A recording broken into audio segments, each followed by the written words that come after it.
बिहार की राजधानी पटना में जहानाबाद की नीट छात्रा के साथ हुई हैवानियत का मामला अब सिर्फ बयान और शक तक सीमित नहीं रहा।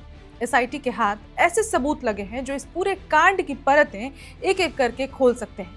जी हाँ, छात्रा के मोबाइल से डिलीट की गई चैट वापस आ चुकी है।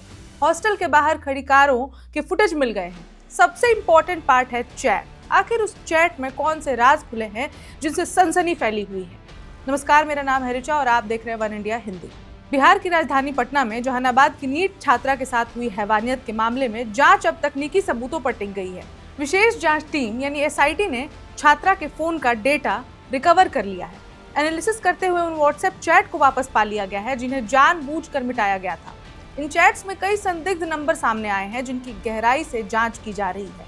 पुलिस हॉस्टल संचालक मनीष रंजन उर्फ मनीष चंद्रवंशी के करीबियों, वार्डन और अन्य कर्मचारियों के मोबाइल फोन, उनके रिकॉर्ड्स खंगाल रही है।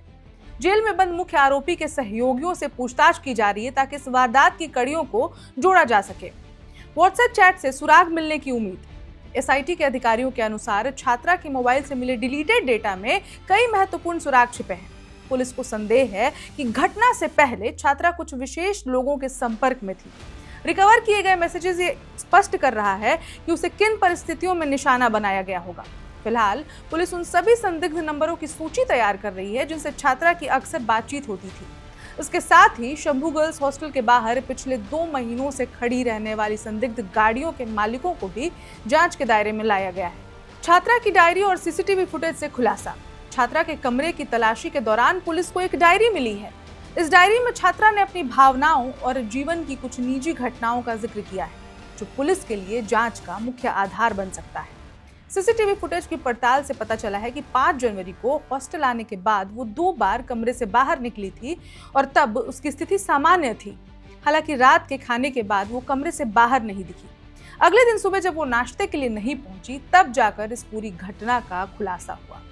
दरवाजा तोड़ने पर बेहोश मिली थी छात्रा। हॉस्टल के गार्ड ने 6 जनवरी की सुबह 10 बजे छात्रा को आवाज दी, लेकिन कोई जवाब न मिलने पर संदेह हुआ। तब वार्डन और हॉस्टल संचालक की मौजूदगी में दरवाजा तोड़ा गया।